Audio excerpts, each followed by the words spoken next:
Welcome to the July 21st edition of the Richmond Conservation Commission. We've got 6 members here, so we've got a quorum, no members of the public. First up, if we could get a timekeeper and a minutes taker. I am happy to do time if somebody else wants to do minutes.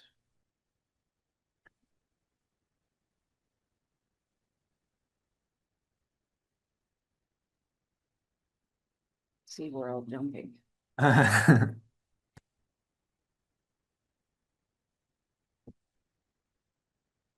Is there anybody here who hasn't done the minutes? Me.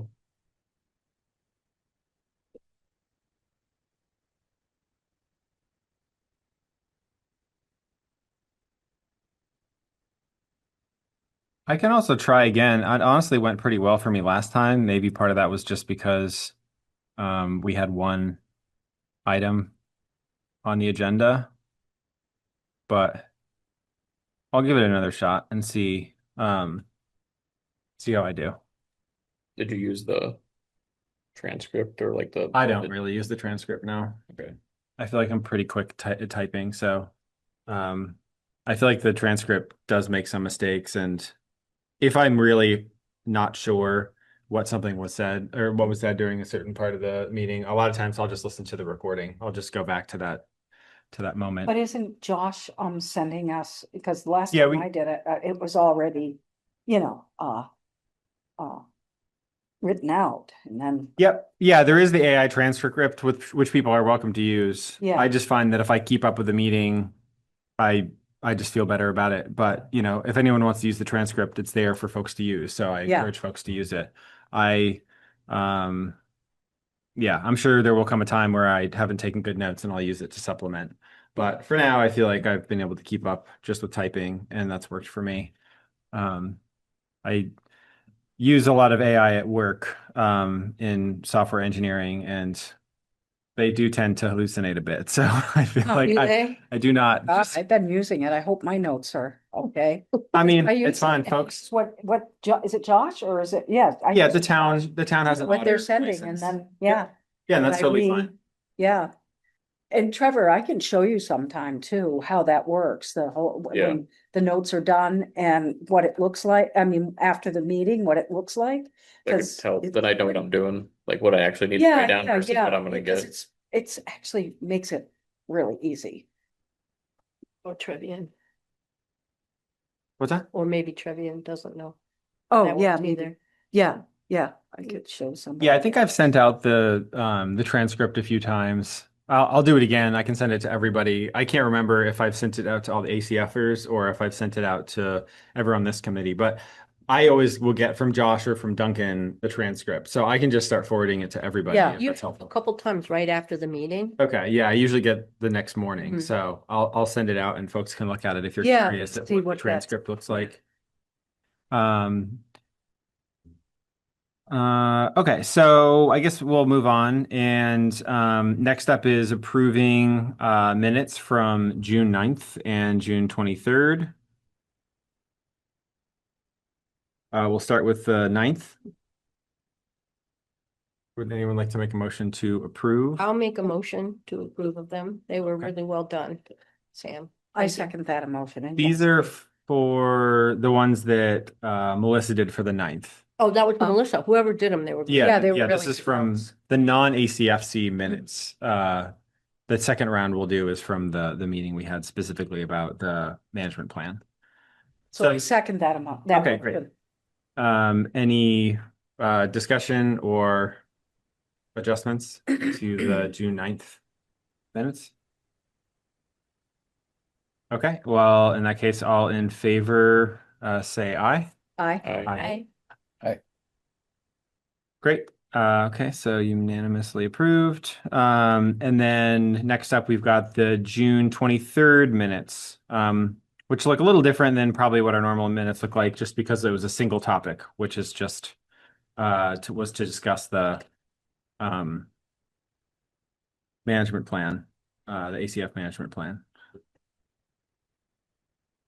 Is that the draft management plan feedback summary? No, Okay. this one is linked in the agenda. The title on the page is RCC 623 minutes. Okay. Missed that.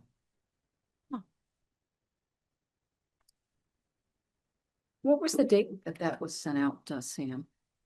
I don't know if I sent the minutes out, but I always. Say, I didn't. Oh, but I- from the- unfortunately, okay, I yeah. think I was waiting for it. And Oh, gotcha. but That's I fine. think we get in the habit of always going to the Yeah, website to yeah. get them.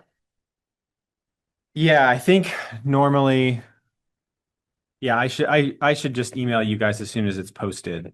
And then that way you don't have to proactively look out. Because like last week, Duncan needed me to post them by Thursday morning, which is pretty early considering like 2 days before today is Sunday. But he was out of town, so I had to have everything to him early. So uh they were a part of the agenda then. But if people haven't had a chance to look at those minutes, that's fine. We can postpone that until next meeting.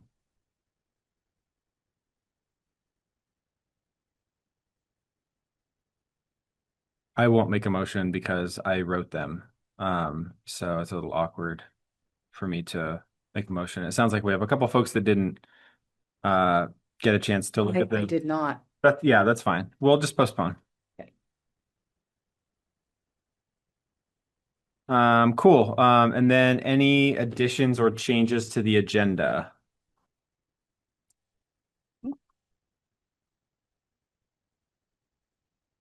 Okay. We will move on then. Next up we have updates. First up we have farmers market recap. Susanna, would you like to give an update or shall I? I can start, and then if you want to add anything, Yeah, sounds great. the farmers market I felt like was very great.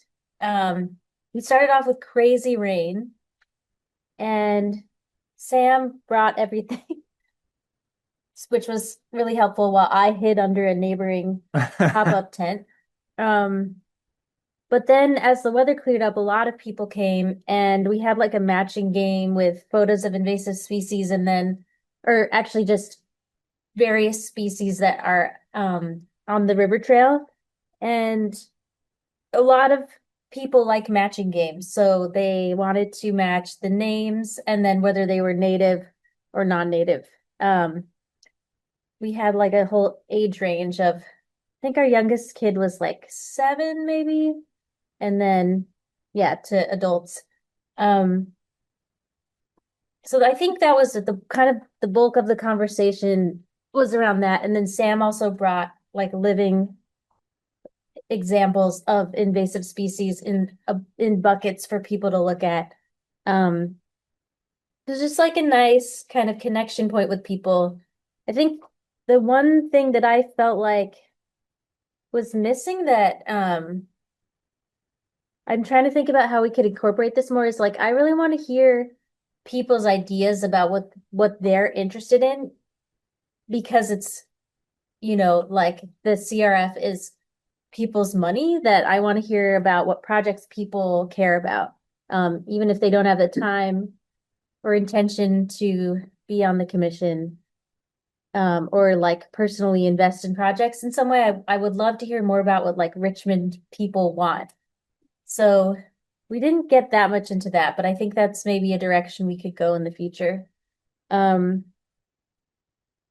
yeah, people didn't talk to us that much about the CRF projects, even though Sam brought data on that for people to look at. Yeah. Do you have any other thoughts on it?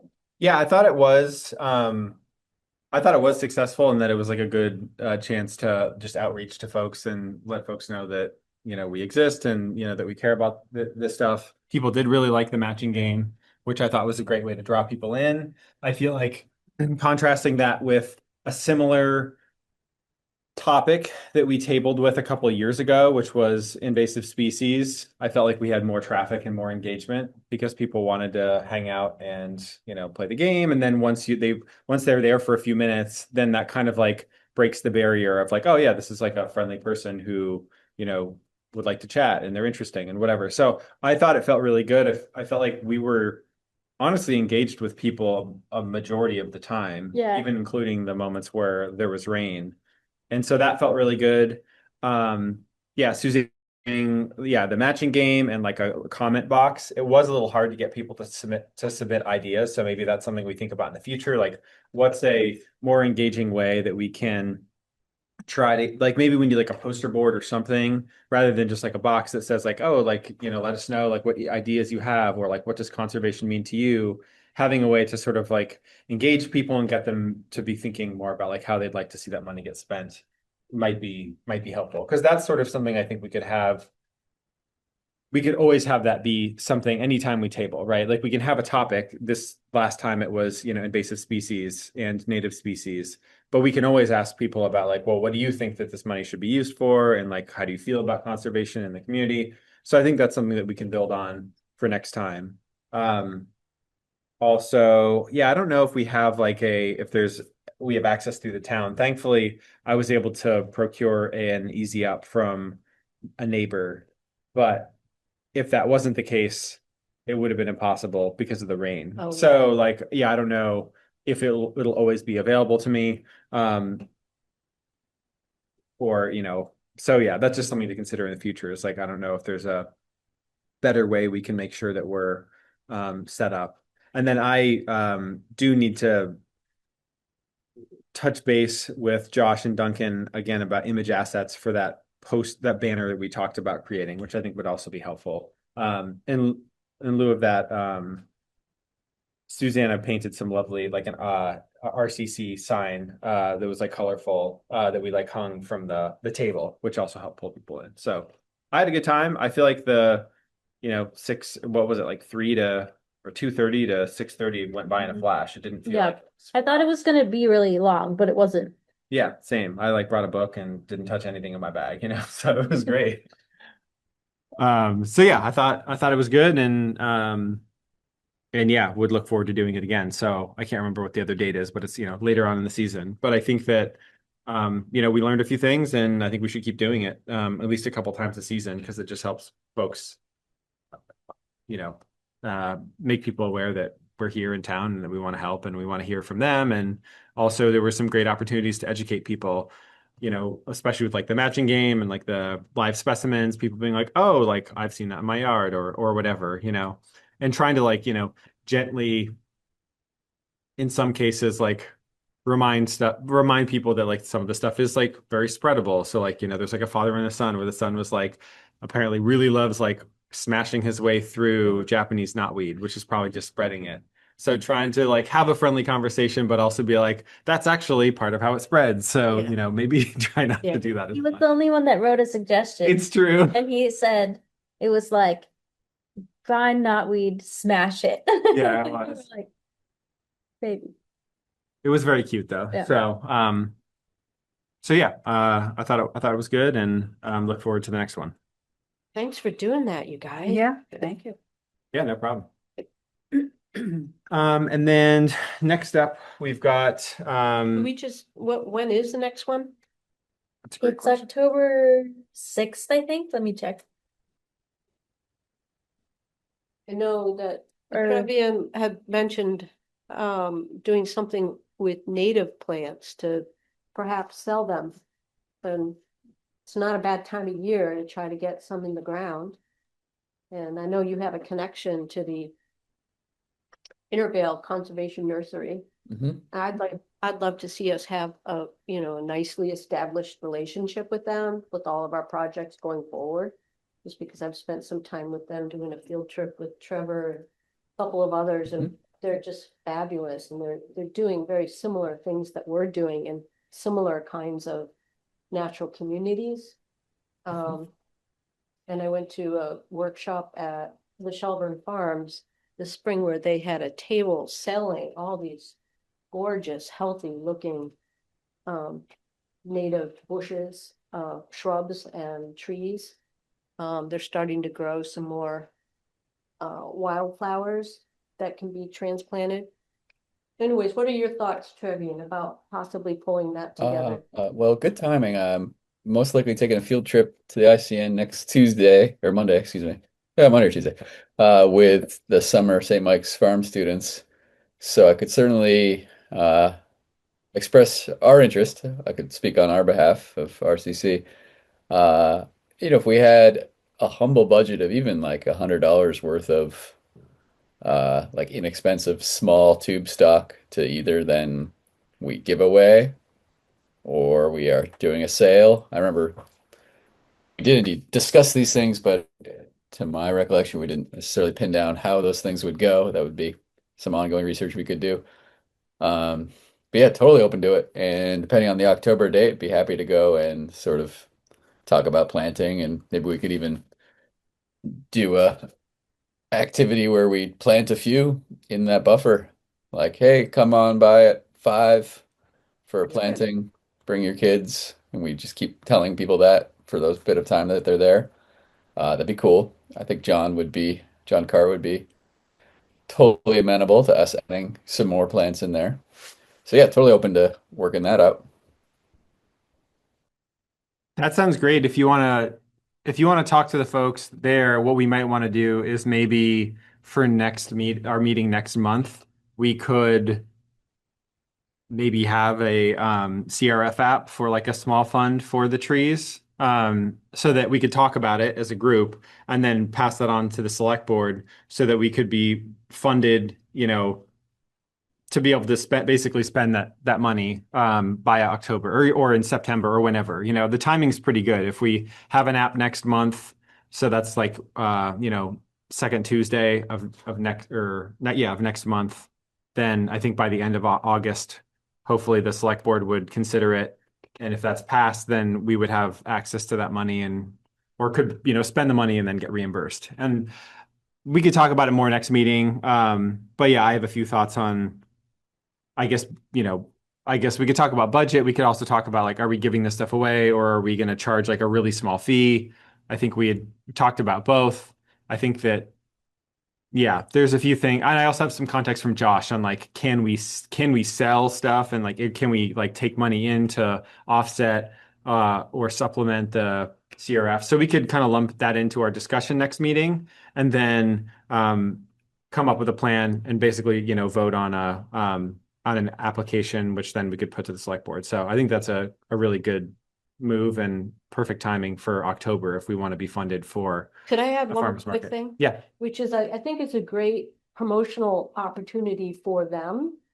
So if people knew, because I've worked with them in the past on other projects, how their system works to order what they like. So what you essentially have on the table are samples of what they can provide you, and then people go home if they choose with an order form, then that actually helps them. Because I was told that they have more supply than demand, in part because they're short-staffed. And they don't have enough people to go to the farmers markets to, to sell these plants or to teach people about how you would actually access them. So I know personally how to do it, but it was a bit of a learning curve to figure it out. And they're my go-to now, just personally, for where I'll go ahead and get these wonderful plants that they have far too many on their hands than people who are actually purchasing them. Yeah, great idea to I can put the seed in the ground there too, bug in their ear that yeah, we're thinking about this as part of their overall outreach. They've had some turnover of their management over the last several years. So they used to even have like a really nice catalog printed on, magazine quality. I could suggest, hey, if you reprinted those, we could have some out on our table. Yeah, great idea to have it be not just a one time we bought them from there, but to keep some reciprocity going. I think that's great. Excellent. Cool. Well, I guess more to come on that and we can coordinate between now and next meeting and then Yeah, just one more, Sam. If you found yourself talking with Josh more about what options are in terms of money, a third one we just haven't said is maybe there's a suggested donation oh yeah. that we essentially just then quarantine off as calling it for future plants. Are they or not, or are they just donating to RCC? But let's still give someone one if they don't have a $5 bill on them. But if they do, suggest a donation of $5 per shrub. So, something like that. That could be a choice too. If us directly selling becomes too cumbersome. Yeah, that's a good idea. I like that as well. Yeah, it's nice to have a a system like that no one's turned away for lack of funds. So yeah, we could just buy it up front, see if we could offset by suggested donation, and then I think we would already be technically approved for that amount of money. So like um the only reason why I felt like it would make sense to get money involved at all is just it probably helps indicate folks who are actually interested in planting it, versus if you just say like, hey, take a free plant. Like my fear would be that a lot of those are just going to go sit outside and then die because somebody doesn't care enough to plant it. So like having just a tiny bit of buy-in, just a tiny bit of friction, I think might help just in making sure that the folks who actually want those plants get them. But I think the suggested donation is great because I feel like somebody's not going to take a plant for free if they don't have any intent to plant it. Either they're going to pay money or they're going to be like, okay, well, I got this for free, even though there was a suggested donation. So like, I really want to make sure this makes it into the ground. So I think that's a good model, but we can talk about that all more, I think, next time and work I out hope the we could details. talk about it more, because I think we could come up with some other creative strategies Yeah. to move their plants, to get them sold, to get the information across, to serve our purpose of, promoting this in our community. Yeah, definitely. Great. Well, in the meantime, if anyone has thoughts about that, feel free to I guess email me and I can sort of include that as like discussion points for I'll try to put together like a discussion doc for next meeting. I guess in addition to a CRF app based on feedback that I've heard. And then hopefully we have enough that we could just approve the CRF app. But even if we don't actually get the CRF app completely set up next month, it could be next month we have the discussion. September we vote. Late September, the select board approves it, and then we still have the funds in time for October. We would at least know, but it wouldn't hurt to have that funding in advance, just because then I feel like we could discuss with the Intervale Conservation Center and be confident that we are going to buy the plants and not say like, oh, well, we're hoping the funds are going to come through, because as much as I'd like to do plantings, I don't know if I'm trying to foot the bill for that personally. Cool. All right. Well, we should probably move on. And next up, we have just a really quick reminder, which is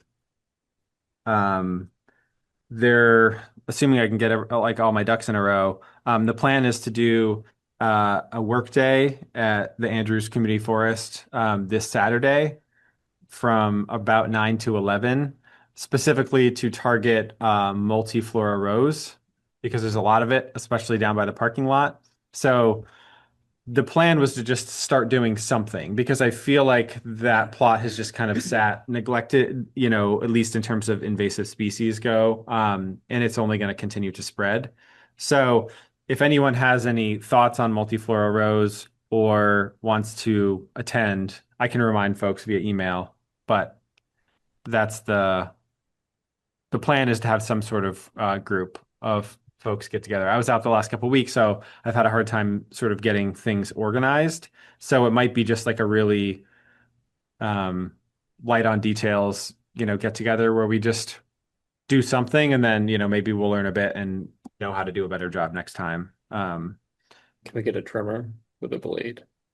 Maybe I could reach out to the Because if it's large, I would probably start with like I'm sorry, Trevor, I'm having a hard time hearing you. if we get a trimmer with the blade, the one that like the trails people have, Yeah, because if it's a large area, it's not easy to just go in and pull it all out or cut it off and then pull it out. But if you cut it back and then you can come back and pull out what comes up after, it can be a little easier because you don't deal with the whole mass of thorns. So I don't know much about this species.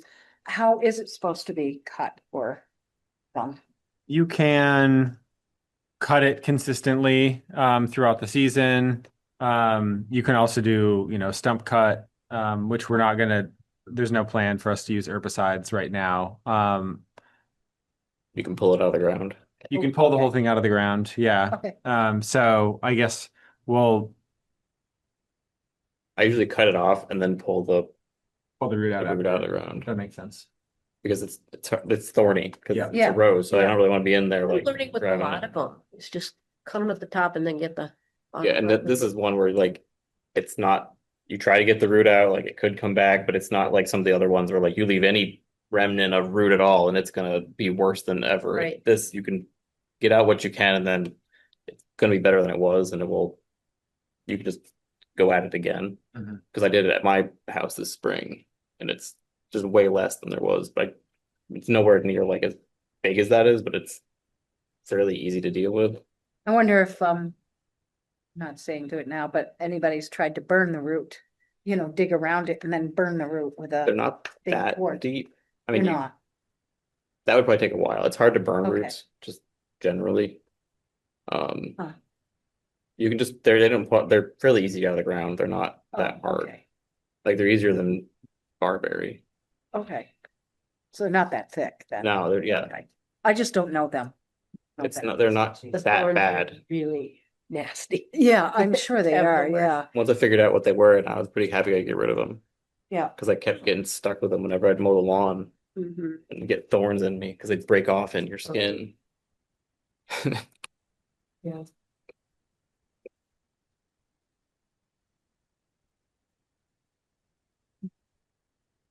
Okay, cool. Well, that's pretty much all I got for that. It was just sort of a reminder, but I'll send out, Yeah, could you send that out? yeah, That yeah, would be I'll good. email folks and I'll hopefully, this week, I guess, one of the next few days, we'll probably send something out on Front Porch Forum just to let community members know that it's happening. It may be just more of like a, mostly committee members or something. I mean, members of the public are definitely welcome. Obviously, it's like thorny, so we'll kind of see how it goes, and will just be a short little work day, and then we'll figure out what we did well and what we can improve on, and then figure out how to mobilize and do that more frequently. I think especially as the management plan is hopefully going to move, through the next steps of approval, and we're like in the public feedback process, that doing events like that is going to help create some more like, buy-in and sort of like ownership, and remind folks that like, we're trying to engage folks and make it like a, treasured community resource. And so hopefully that will help with that, but we will see.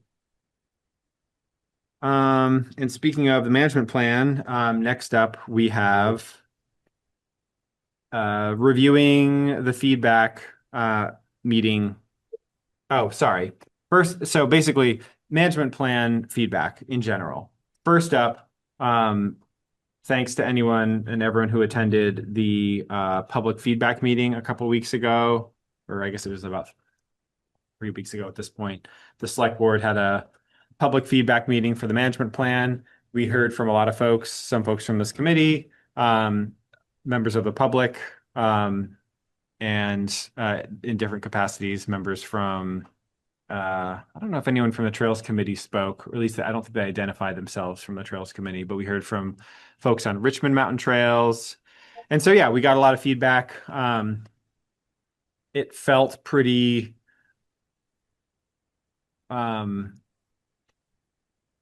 it felt like there was a lot of feedback on both sides. It kind of felt kind of right down the middle to me. I haven't had a chance to sort of like aggregate and look through and sort of like weigh like, well, how much did we hear about this, that, or the other thing? To me, it almost felt like every other person was for or against the management plan. It seemed like the plan is more popular with folks who are looking for conservation in the forest, and that folks that are looking for recreation are less in favor. So next week, ACFC has a meeting. We need to parse through that as a committee and figure out what our next steps are, because we were not exactly given any direct instructions from the select board either at that meeting or afterwards. So we kind of have to figure out what the next steps are. But Could I just add one thing to what you're saying? please. Or did you need to finish? No, you're Sorry. good. I'm a little concerned about this dichotomy that's being created, that it's either conservation or recreation. Mhm. Where I think there's a lot of misunderstanding throughout the community about whether recreation and conservation can be compatible. And I think that they can. I think personally that recreation is essential for us to meet a lot of our conservation goals. Mostly it's about getting people connected to these wild places that mean a lot to us because they're in our own community. So, you just had laid out that, there seems to be a split between those who are more conservation oriented and those who want recreation. And I think it actually is, more of a blend is kind of what I heard.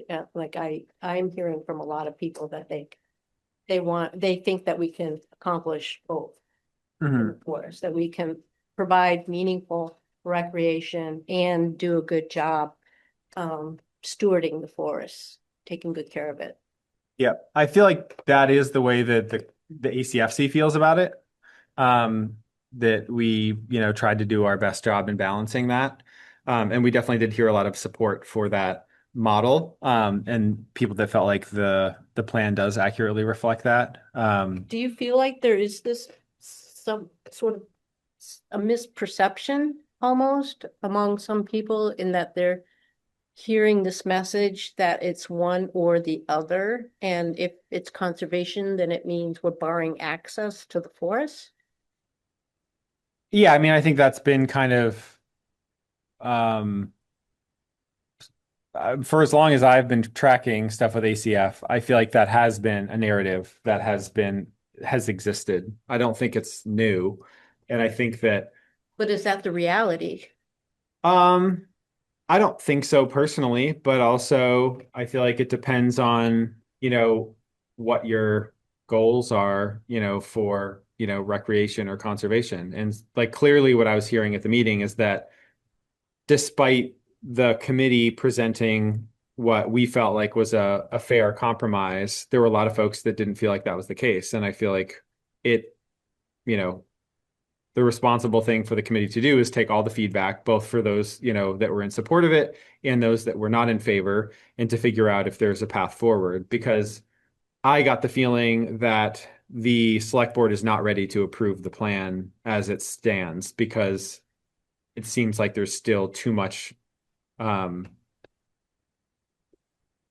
there's still too many voices in the community that are unhappy with the current um, state of the management plan. That like maybe I don't know if it's I don't know how much of it is political versus factual or whatever, but I got the strong sense that it needs more work and we need to find ways to either make some changes or find a way to do a better job of promoting the plan and helping people understand like what it actually says. Because one common theme that I noticed was that it felt like a lot of the folks that were not in favor of the plan, to me, it didn't feel like they actually read it. It felt to me like they were told that it didn't allow them to do the things that they wanted to do in the forest. And so then they complained about it. But I mentioned in my statement up front, and it's also very clear in the plan, that it doesn't block access and it doesn't even block access to be able to create new trails in the northern section of the forest. It's discouraged, but it's not. And there are buffers and there are, a number of requirements that need to be fulfilled for like a responsible trail to be like sited and built, but it's not disallowing it.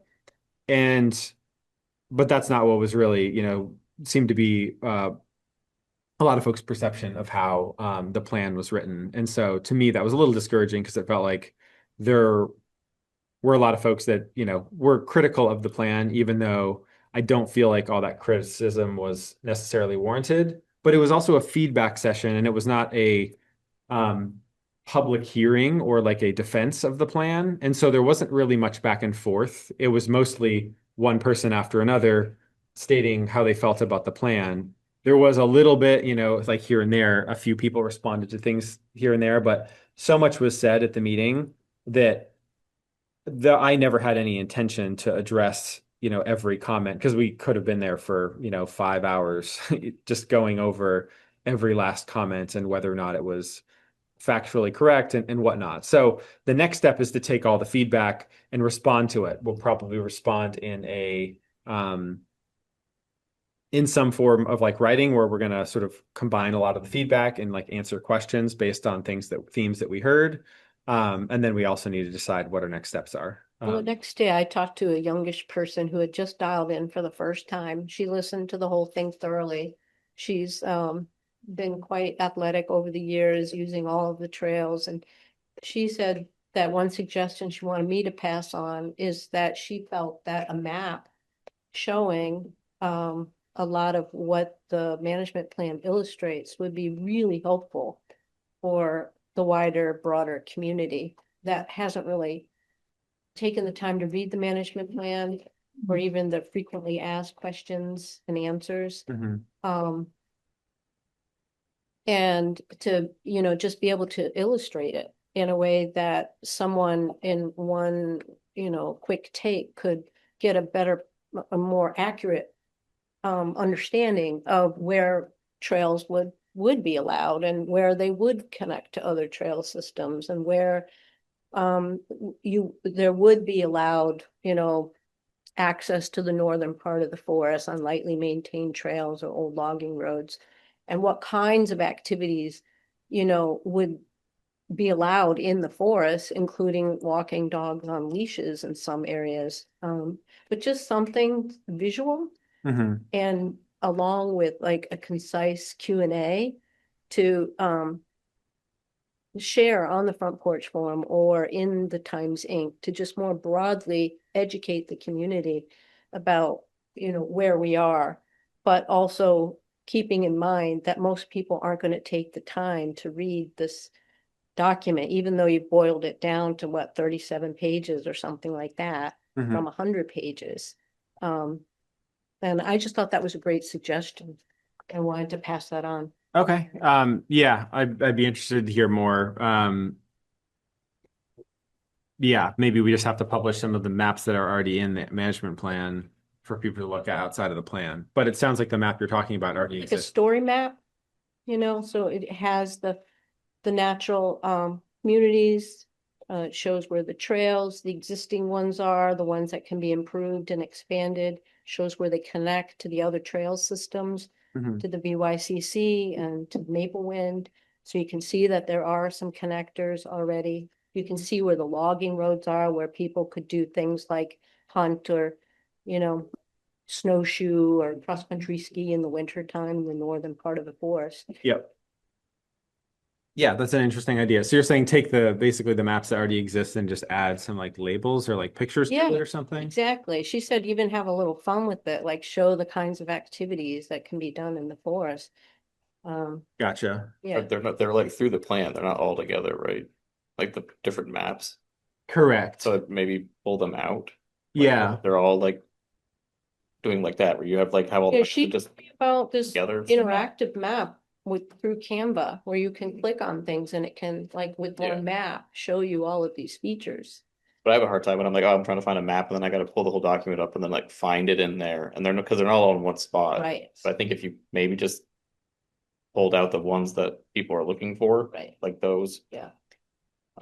I know that's like something they want to know where can you build trails? I think that was one of their questions. Because then you're like, oh, there's buffers, and then there's seasonal buffers, and so like some of these are not all time buffers, and so like I think that was one of the things they wanted. I Yeah. was looking for that, which then you could see, because I would say the people that didn't like the plan generally said that it didn't allow trails, but which was kind of like the verbiage they used, but what it was actually mountain bike trails is what was really what they were talking about, because it Correct. does allow trails, trail construction following the plan in the northern area, but not mountain bike trails, which I think was like repeatedly left out of the statements. Like usually, and when they meant mountain bike trails, it was usually just trails, can't do trails, no trails. And so like that kind of like, I guess I'd read it and knew it was there, but if I'd looked at it and didn't know, then I would think these people say there's no trails allowed, but there are trails there and you can build them if you follow the plan, just not mountain bike trails. So I feel like that's kind of, I don't know, somewhat important for people to know, but it's not all trails. Yes. At least at this point, it's just mountain bike trails.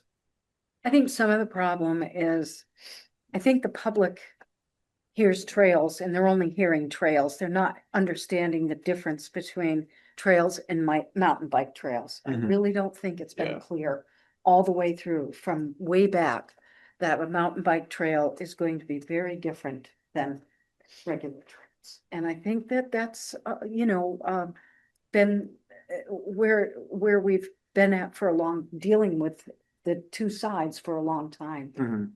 And so I think we have to somehow explain, what is going, what they are asking for here.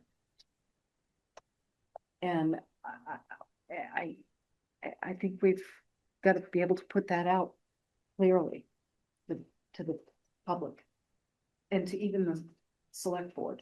Mhm. And It's really important. I agree, and I think to emphasize that those trails in the southern part of the forest, I've been on a lot of them, they're really wide. They're, as wide as a road. And you can safely share those with mechanized bikes or ones that now I think you're allowing e-bikes. Class 1 maybe. Yeah. E-bikes, and so there are a lot of people who are concerned about that, even on the bike path in Burlington. I guess e-bikes have become kind of a controversy Oh, there yeah. because Close even to though story. that path is kind of wide, there've been a lot of accidents and close calls I and think there's also some like pre-adolescents that have been being like doing dangerous things on the e-bikes, like coming yeah. up behind people really fast and knocking Right. people over. But on this map, if somehow what could be conveyed is that the reason to concentrate trails is not only great for wildlife, but it's also a way to do a really good job on keeping those trails nice and wide for multiple kinds of users to safely share Mhm. is something that I think we all want in the forest. I don't think, a biker wants to run into a group of school children or seniors who are out for a hike for the senior day. So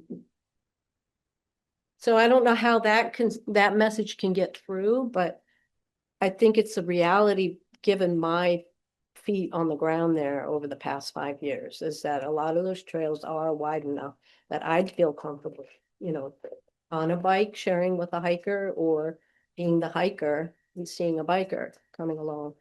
I think the northern part of the forest is a different story. Those would end up being single track trails that are really hard for, someone on foot and someone on a bike to safely navigate and share, Mhm. Yeah, that makes sense. especially if they become really popular.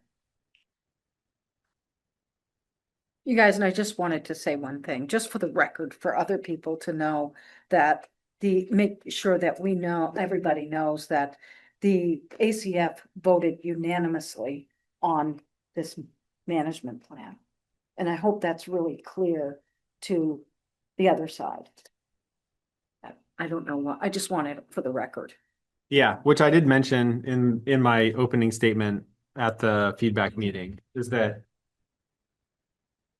it it was, I can't remember my exact words, but essentially it was that we had a unanimous vote with one abstention from somebody who was not present at the meeting. So, 7 of the 8 filled seats of ACF voted in favor and one was not present. And 1 seat has been unfilled for a year now. So, I think that says a lot. In the early part of this process, when there was this concern about multiple users, bikers and people on foot sharing trails, it was told, what was told to a lot of folks is that we wouldn't need to worry about inundating the forest with a lot of either foot or bike traffic because the parking lot is small and only accommodates like 10 cars Mhm.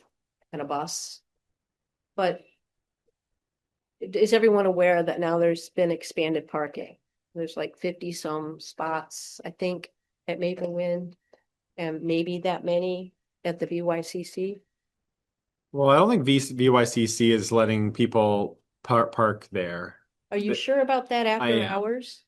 they, I think, are pretty particular that they are fine with people using their trails, but they do not want anyone not associated with BYCC business parking there because, but maybe that's different after hours. I'm not It certain. might be, because I went there one time after hours and there were a lot of people parked there, and I had asked, is this okay to park here? And they were, unloading their bikes, and they said, yeah. They didn't see any problem with it. There weren't any signs. Gotcha. I don't Yeah. think it's on the website that you can't, but anyways, that changes also the, that factors in Sure. to our thinking about what kind of traffic will this force end up seeing, whether it's by foot or bike.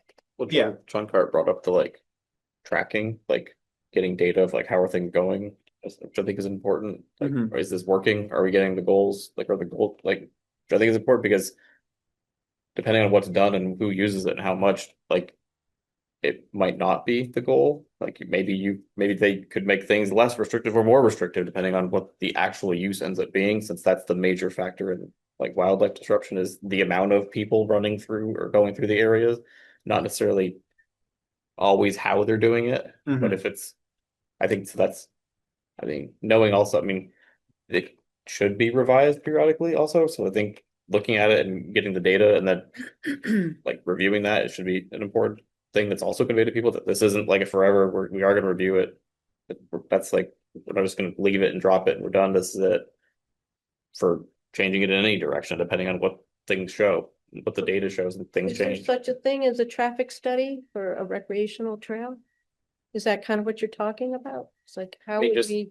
I don't know if you John Cart brought it up. accurately I'm or- not sure what he or was looking you're a for, but statistics person, I Yeah. wonder if there's a way to kind of, I mean, you could check the impact on things and like, I'm sure they can take samples and this is not my area, but I'm sure there's ways to do it to see like how are things changing or not changing, or because the plan has like this is where we want things to go, Mhm. like how we want the forest to be like recover in some areas, and like whether that's happening or not is an important part of that, and whether Yeah. I think for the Just entire use plan, not just recreation part. a more concrete way to measure Yeah. or anticipate what will the volume of traffic be. Right, I think Yeah. it would be very hard to do volume control and then who would do it, I mean, how? We have no How idea do you how many people are measure? going to even use this. Right. If something's added, it could be Right. not a problem. It could be a large problem.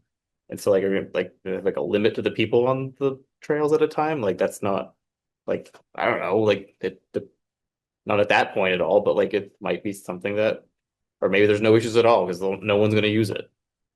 Which is what some of the people were saying at the meeting. No one will ever use this because no one wants to use this as it is.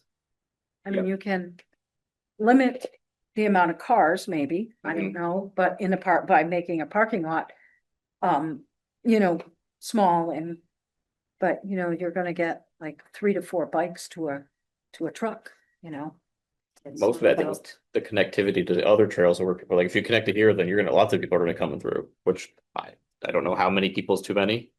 Or Right. what way, what manner, or like what, I don't know. I have no idea. This isn't, but I know that John Cart brought up the data thing, and so that we should look at, I don't know, maybe he has ideas on what should be tracked and how it should be tracked. Mhm. Yeah, that is one of the next things the ACF needs to discuss, like in the midst of the management plan stuff is also monitoring, both like monitoring wildlife to get a baseline, but then also monitoring how much traffic there is on the trails. And then, yeah, track, if we can track both of those and we will be able to identify trends, based on both of those factors, right? If we see traffic go up and, a bunch of wildlife leaves, or if we see traffic go up and wildlife doesn't leave or whatever, like But- what we'll know based off of that, we'll have something, factual to base decisions on. And if, it seems like there's too much traffic and that it is having a, detrimental effect on the forest, then we can pump the brakes and But I figure out think- what to do. Yeah, I think we'd have to have had data without traffic Mhm. there, and we don't have that. That Yeah, hasn't a happened. baseline. So how we don't have a baseline.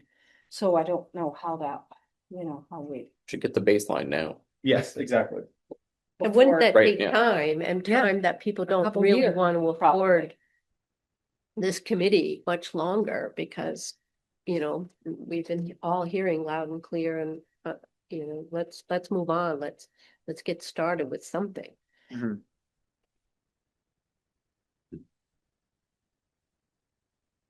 I mean, I did hear at that meeting, someone say relitigating the MP and, it's not really what I'd like to see. It was not, I wasn't just, there is definitely a discrepancy there. I mean, one group believes this and the other group believes this, and I think somehow we've got to, compromise to some degree, all, they do too, and there's a big difference Yeah, definitely. in belief. Yep, for sure. So, I guess I'll, keep you all updated, but ACF still hasn't met since that feedback meeting. So like we need to go through that as a committee and figure out next steps and So the select board hasn't given you what they want from you? no, and I don't expect them to. I think we're gonna have to draw that out of them. I think ACFC is gonna have to meet, talk about it, come up with some kind of plan, and then get time on the select board on a select board agenda to ask them like, hey, here's what we drew from the feedback. Do you agree? Is this a good, path forward? But only three of the five select board members were there, and I tried to get some actionable items from them at the end of the meeting and wasn't hearing anything. And I also spoke with some of them privately afterwards and didn't get anything. Might So not give you anything yeah, so ever. I'm not, at this point in time, there's no like actionable, there's nothing actionable from the select board. Basically, it's like ACF needs to go through the feedback, talk about it, and figure out what the next best steps are. Well, as far as we're concerned, weighing in, we were asked to weigh in. Mhm. We said we were invited, and it makes sense because we're sort of an arm of what's going on Mhm. along with the Trails Committee. And I feel like for us to be able to juggle all the various things we're doing, it would be nice if we could get a little closure here with, I sent you guys a draft collective letter of support for the management plan. And I would very much like to see if we all can have a consensus to not waste any time and, give it to the select board members for what it's worth. And then that allows us to feel like we've done what we were asked to do, and we can move on to other matters, and you can continue to keep us updated. How do people feel about that?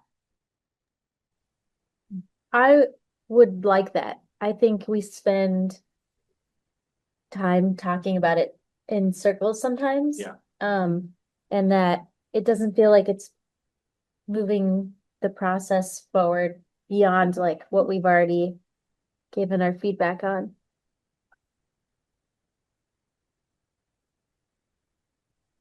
I agree. I want data before I would want to change the plan. That's What's that? I would want some data before I would advocate for any changes to the actual plan or buffers or anything. Like that's my personal opinion on that. Because I know like with the terrain and stuff just in general, like maybe more buffer on one area makes sense than the other. If there's I know there's cliffs and things back there based on hunting back there. And like I don't know if it makes sense that if there's like a 50-foot wall, if you need to go over the wall this way as much. Like, but I don't know, like I wouldn't question any of the stuff in it without actual information that might be more site specific and tailored to the actual, that kind of thing. I think in general, everything is supported by data and research. So I wouldn't want to change any of that just without a reason or information. Yeah, so you feel good about the Yeah. management plan as it stands. But I want data I wonder, just in general. Trevor, if we should add that, I don't know if folks, did you all have a chance to read the draft letter? Mhm. That just is based on Sam's notes that he sent to us. And there's a motion in it, a proposed motion along with making it really clear that here's some further input, like we haven't added what you said, Trevor, but I think if we added that, that could strengthen this letter, because I think it's a really great point. And then at the very end, it says, the commission considers these recommendations refinements, but not conditions of approval, and does not believe they should delay adoption of this strong, well-balanced management plan. So I'm wondering if folks would feel comfortable, Trevor, would you feel comfortable adding that input you just gave us? I don't know how to write it, but yeah. I personally support that too. I think it's a great idea. But we're not necessarily making our suggestions conditional. Yeah. Mine's more about the future, not really I guess which maybe would be in the plan, but that's just, I don't know. It's not about how it is now, it's just for changing it. I don't know. I don't know how to word that. What I I said. think we could do it after the meeting, if people felt comfortable with that.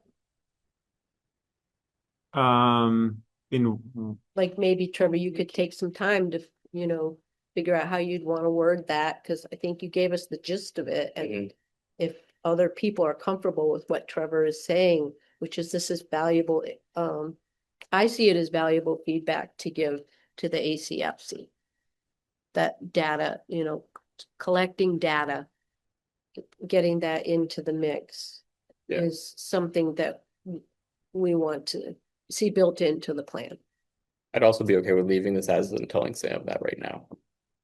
Just to then they can vote on it and be also done on it. Yeah. Like I'd be okay with I think Sam knows Okay. You know what I mean? Like I don't think I need to change it. I'd be fine with doing it as is and just that works. Yeah, I think that works fine. Okay. I think the question would be, if folks are in favor of the RCC support letter that Jeanette sent out I got a couple weeks ago. one question, kind of larger point of order, I suppose, would be is this letter exclusively for the select board? Or is this even something you feel like spending any social capital RCC might have by way of publishing it on Front Porch Forum? Like, are we trying to continue to persuade the wider public, or are we kind of past that point and this is just to talk to select board and maybe Andrew's Forest Committee too, just so they understand we're on board too? Just And the curious time. there. Yeah, to answer your question, I don't think we're necessarily past that point. I mean, ACFC spent a while, working on this and then asked for feedback from RTC and RCC, and then also just had the first of what will at least be, it sounds like, 2 public feedback meetings, maybe more depending on how things go. So I think right now, ACFC was inviting via the select board was inviting the public to comment on the plan. So we're definitely not past that point, and now is probably a good time to publish something like this if it's something that RCC would like to do. And if we do publish this to the Times Inc., it has to be done by this weekend, I believe. Oh, for the next Yes, edition. yes. Which I think it would be a great place to publish it too, as well as the Front Porch Forum. Times Inc. and Yeah. I think the merit of doing what you're mentioning, Trevian, is to also aid in educating people who are a little bit in the dark about what's happening. And if someone was to read in the Times Inc. or on the Front Porch Forum what, why we support it, then it may prompt someone to dig a little deeper and actually read the management plan if they want to understand its content.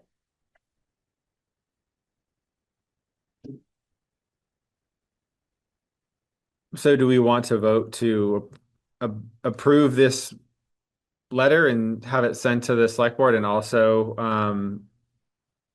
and also, post it, try get it, get it in the Times Inc. and on Front Porch Forum. And How does that work? Like, is it purchasing an advertisement or is it something different for the Times Inc.? I don't think you I don't think it's an, purchase. yeah, I don't think Yeah, I think it's I don't think you have to purchase anything, right? it's an article. I Oh, don't think. no. No, I don't it's think so. free, it's free. Yeah. Yeah. It's not an advertisement, I guess. What's Because it's that? not advertising. It's like an advertisement where you pay. It's just So you would just contact the person who does the editorial content? I think so. No, I don't know either. I haven't posted through. I know Bob Lowe used to post things Yeah. there. I don't think there's So I would think that what we publish is the first page, dear select board members. Mhm. But the second page is really meant as an add-on for the Right. select board members, but not to be published. right. And maybe also for, it also reads to me like that is feedback for ACFC.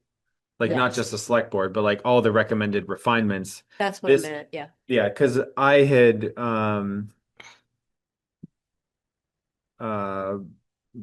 is it I had I think recapped, yeah, like there was the RCC feedback summary.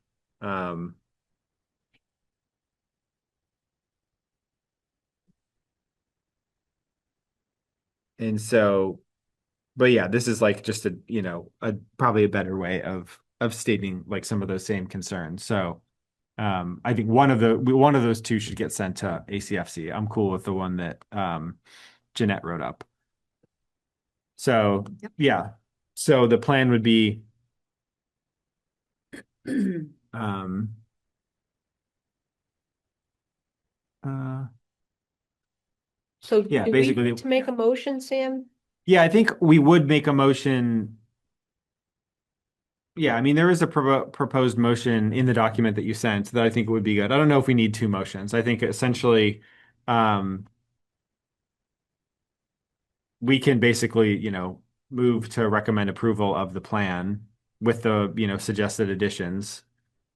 And then we're on the record basically saying that's how we feel about the management plan. And then that feedback can go to both ACFC and the select board. And then in the meantime, I don't believe we need to necessarily motion to, to decide to, get something published in the Times Inc. or for somebody to post it on Front Porch Forum. So I think we can just agree that we want to do that as a commission. I guess what I will say personally, as a member of both committees, I don't want to post. I don't want to be the one organizing either of those things because it feels like, self-dealing a little bit, or like it's basically, it's not necessarily a conflict of interest, but it's it would be weird for me to post in favor of the plan that I helped write. Yeah, So of course. I would think that like, yeah, other folks on the commission would need to organize those efforts. So both Times Inc. and Front Porch Forum. You do. I will post the first page of the Richmond of this, of what was written. In the here. Times Inc.? No, in the Front Porch Forum. How about the Times Inc.? Because I I've think never people done that. I actually don't- I can help you with that. You can? Yeah, I can teach you how to do it. Oh, You Can I said it do it has to be right done by online? this weekend, right? it does. Okay. Yeah. We could talk through it tomorrow, maybe, you're around. Okay. A couple, can I chime in a couple ideas before then proceeding with either of those? Sam, to your point, we could consider having signed at the very bottom, signed these members, our names, and then say, Sam Pratt abstained. If you would like to, or some version of that that makes you feel more comfortable, I think that wouldn't be, people would barely notice it, but if anybody is actually sniffing out any suspicion of self-dealing, they could at least somehow notice you covered that. So just offering that, we could figure out a way to work that in. But Yeah. my second point would be if I understand right, the more vociferous opposition tends to be, and I know this is an oversimplification, but in the recreationist fun hog category, as that those things aren't as privileged in the plan as they would like. Uh, do we bump up? It's subtle, but do we bump up in your wonderfully written one here? Your third point provides diverse recreational opportunities.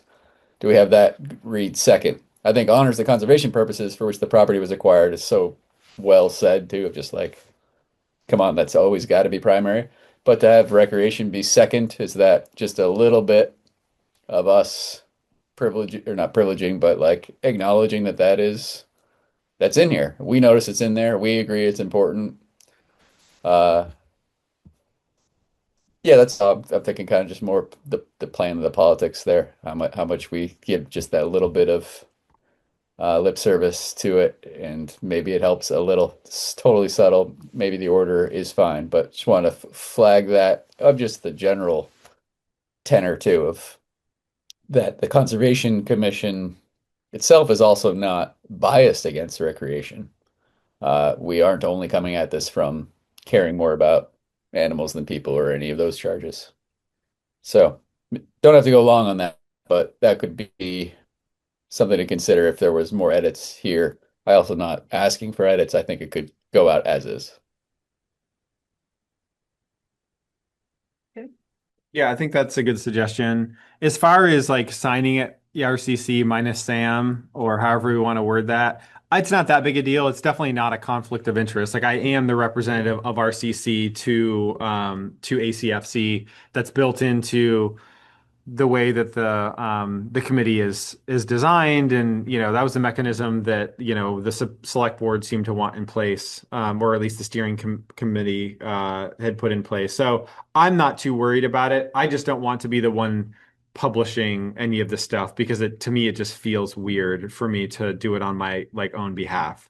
I don't think we need to do any more than that. We can just say it can even be like from RCC as a whole, but like I just wouldn't be the one doing the posting or the organizing. That's okay. I could, if you want me to, you guys would like me to submit this to the select board and to the ACFC. I'll do that. If you want me to do that part of it. I don't even mind submitting it to the select board. I just don't want to post it on and I can also You bring could do it if you want me to. So I'm just offering that because I know you have a lot on your plate. yeah, that's fine with me too.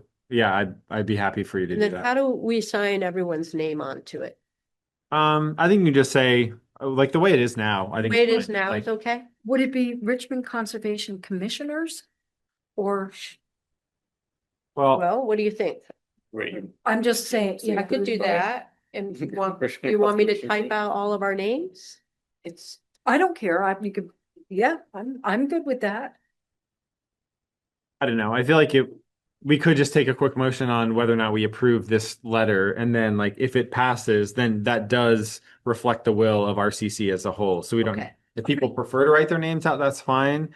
Melissa's on vacation. I guess would be fine with my name being on it as long as I wouldn't necessarily want my name be on it like published elsewhere. But like I don't know. I think just leaving it RCC is fine. I think it you guys reflects. okay with that? Yes. So yeah, we could. we vote on it, then we all approved it, so then we can just sign it as the Okay. commission. So do you Yeah. want me- Do you want to make the Would you read motion, it? Jeanette? would Or do you it? want me to read I it? wrote it. You want to Okay. swap 2 and 3? I will make the motion. bullets? Let me get down here. What are you motioning for? Because I guess we're kind of getting into two motions here then. Maybe we do just want to do a basic motion to approve the letter as written, unless we want to swap those 2 points, for priority. That would be one motion. What's written here, the proposed motion, that's. That's kind of separate for feedback to the select board and to ACFC. Okay, Right. Whereas this other letter is sort of, it does reflect the motion, but I'm just saying that like I'm if talking about the first letter, the first page. the first page, if we Yeah. want to send that out and we want it to say our Richmond Conservation Commission, like it might make sense to do a procedural vote to just make sure that we approve it. So then that way it does indeed reflect the opinion of the commission as a whole. And then that way that's all good to go. And then folks can, post that on Front Porch Forum and work to get it published in the Times Inc. Then we can do that second motion, which will essentially be what I will pass on to Josh and the select board and also to ACFC in support of the plan, with the recommended refinements. So that part of it, you will manage. You'll take care of the second part of the letter. Yeah, the yeah, recommendation. exactly. I'm And happy then to the do first that. one I'll submit to the ACFC, right? And to the select board. Yeah, that sounds great. Letter. Yeah, Okay. yeah. If we want to do it that way, that sounds excellent. I'll take care of the second page, and then, and then other folks will take So care of is the it first. just gonna be, I'd like to make a motion to approve the Andrews forest management plan? I would say it would be a motion to approve the RCC support letter that Jeanette sent out as Do we need to post that as the meeting materials after? I don't know. I don't think so. Okay, I mean, what we can do is like, because we're not sharing the. I don't know if yeah, we I'm should not, share the screen. yeah, for what we're doing. I can just join the meeting real quick and share the screen. So if somebody wants to like see that, like online or something, they can. But packet materials don't have to be a part of the meeting. Like Yeah, the I see. packet, yeah. And I've never known to need to like submit stuff for the record after the fact. Okay. So, but I can definitely join just so like everyone's looking at the same thing. If that helps clear things up at all. So yeah, I'm already halfway there. So just need to make sure I don't cause feedback. Mint.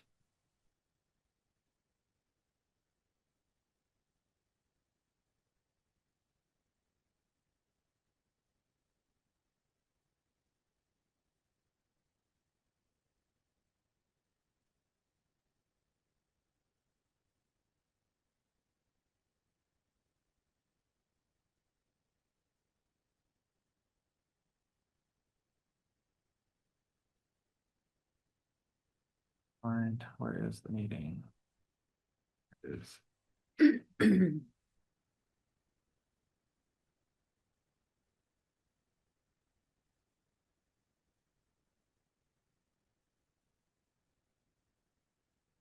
Okay.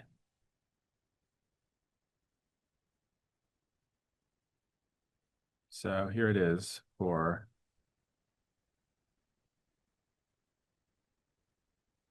work.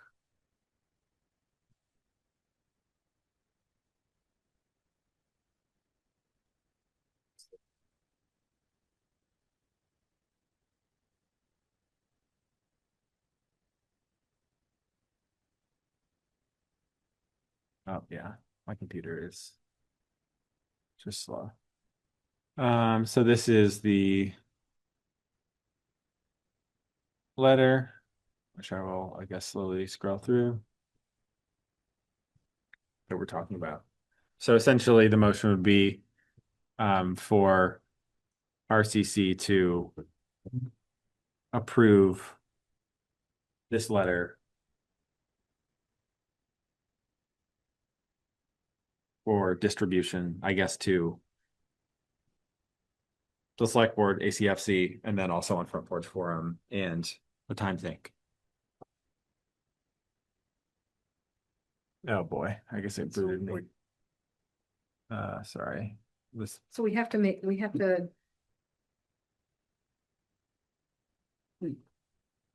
want me to write out a motion for you?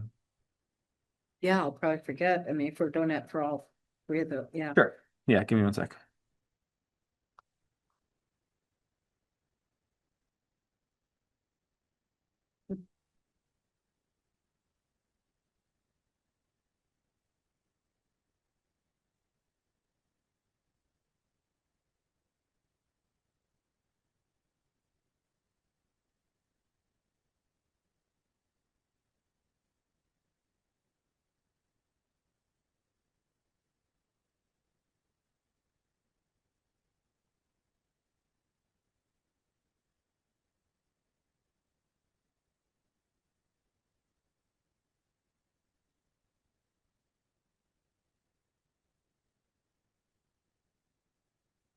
don't we just need to support the letter in general to before, I mean, aside from it going to these different places?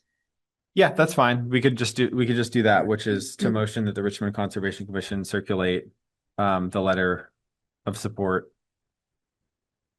for the MP2.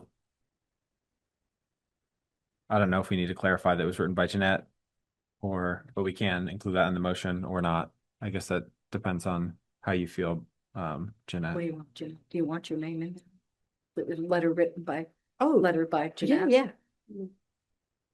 Okay. I mean, I just took what you all said and, Yeah. you know, I drafted it for us, but it's not me, I sent an individual letter to the Right. select board. That's, the points I made in that are different than this one.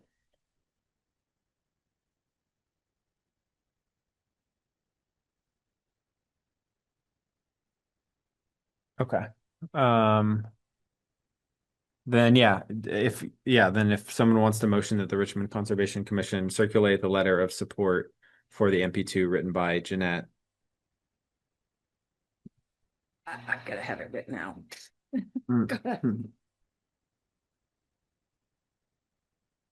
Can I just say I make the motion or do I have to say Sure, it out? yeah. Okay, I'll make the motion. And I'll clarify, the motion is that the Richmond Conservation Commission circulate the letter of support written by Jeanette. I second it. All in favor? Aye. Aye. Aye. Great. So that is unanimously approved. And then we have another motion, which is essentially to, I'll get it up here, and then I guess somebody else could read this one. The motion on Have this that one. on I the have screen, yeah, exactly, Yeah. is essentially to that the RCC is recommending approval of the management plan with these suggested refinements. So I'm just gonna say, I move that the Richmond Conservation. Yeah. Okay. So I move that the Richmond Conservation Commission recommend approval of the Andrews Community Forest Draft Management Plan, MP2, with the following suggestions, additions for ACFC's consideration. 1, a brief climate change resiliency paragraph in the ecology section. 2, a short glossary of the technical terms. 3, welcoming accessible language carried through the FAQs document, including a vision statement. And 4, a clearer explanation of buffer width rationale. RCC further recommends that ACFC continue to work with the select board on outstanding questions regarding Abenaki acknowledgement and land use protocols. Excellent. Is there a second? Second. Great. Any further discussion? No. Okay, all in favor? Aye. Hi. Aye. Aye. Okay. So you're going to show me how to publish to the ink. And So- who's gonna publish it on the front porch forum? I can't, I don't care. I mean, I just wanna, I wonder if we should hold on that until the next meeting. okay, I don't know. you mean a month from now? No, until Or- you guys meet. That's too late for Times Inc., if that's what we're talking about. No, I was talking. Oh, for Front Porch Forum. I wanted to know when this would go, who's gonna publish on the front porch forum? I don't care, I can put it out too, I don't care. I Well, the just wanna- value of doing it before the next time the select board meets is because then it's on someone's Oh, radar. when's the select? We don't okay. know yet. Sam's gonna Oh, find out. okay, all right. Okay. Oh, That okay. again would be, yeah, from the first page. Gotcha. So you just want it to go out. Why would you do it now and then get an ink and like, it just seems. Yeah, If we okay. want to serve the purpose Redundant. of Sure, yeah. alerting people that this special meeting is happening, this is kind of your last chance also. You mean for the second public Right. feedback meeting? Yeah, that's fine to just hold in reserve until then. I should have written it down. Who made the second? Who seconded the first motion? I think I did. Okay. Great. Cool. Well, I think we should move on. We are way over time on Ew. that. But I appreciate all the feedback and discussion on this.